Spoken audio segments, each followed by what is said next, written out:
Episode 5. Bullets, Bombs and Bitterbark, World War II. Welcome to Pete's World of Poisonous Plants. You're watching Battlefield Medicine, the real angels of war. This series honors the nurses who braved humanity's darkest hours, carrying poisons in their kits and courage in their hearts. In this episode, we step into World War II, a conflict that swallowed the globe in fire. From the bombed-out streets of London to the steaming jungles of Burma, nurses faced horrors on a scale greater than any before.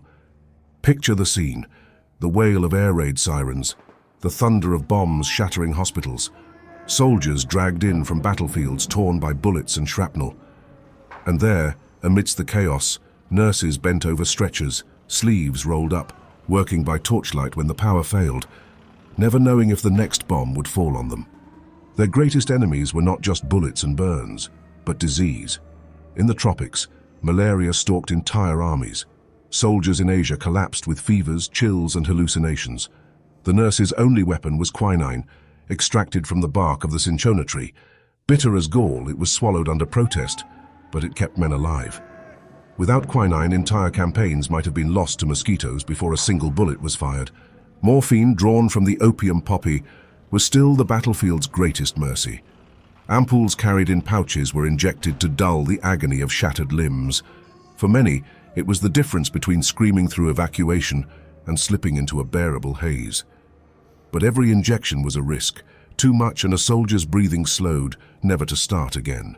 Digitalis from the foxglove plant remained in use for heart conditions. Nurses measured it drop by drop, steadying faltering pulses in the chaos of bomb-blasted wards. A little revived the failing heart.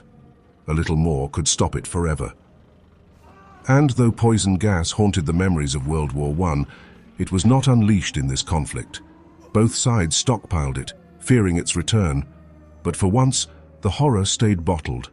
Nurses still carried atropine, from deadly nightshade, as part of medical kits, but it was used more often for routine treatments than as an antidote to battlefield gas. The hospitals themselves were battlegrounds. In London, during the Blitz, nurses worked in basements and underground tunnels, shielding children and soldiers from falling bombs. In the Pacific, field hospitals were tents in jungles thick with insects, rain, and mud. In North Africa, nurses faced the searing desert sun, tending to men with heat stroke and dysentery as often as bullet wounds. Everywhere, infection was the invisible killer. Without antibiotics until penicillin became widely available in the mid-1940s, nurses relied on carbolic acid, iodine, and herbal tinctures. A scratch could become gangrene. A wound could rot before help arrived.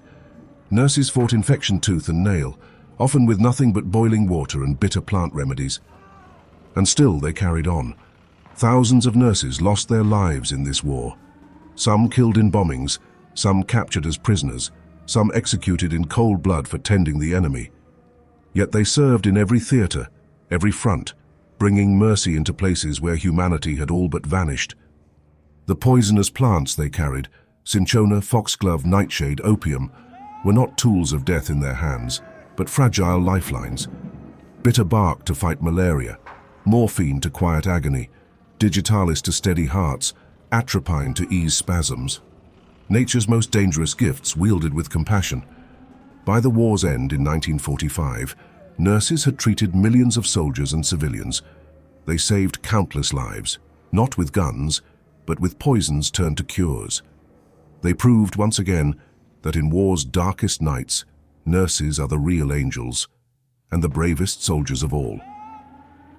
This has been Episode 5 of Battlefield Medicine, the real angels of war. In our final chapter, we'll look at modern conflicts, from Vietnam to Afghanistan, where poisonous plants still find their place in the medic's kit, and where nurses continue to walk through fire to bring hope. If you found this glimpse into history's darker corners worth your time, give the video a like, and don't forget to subscribe to Pete's World of Poisonous Plants. And always remember, just because it grows in the ground doesn't mean it won't put you under it.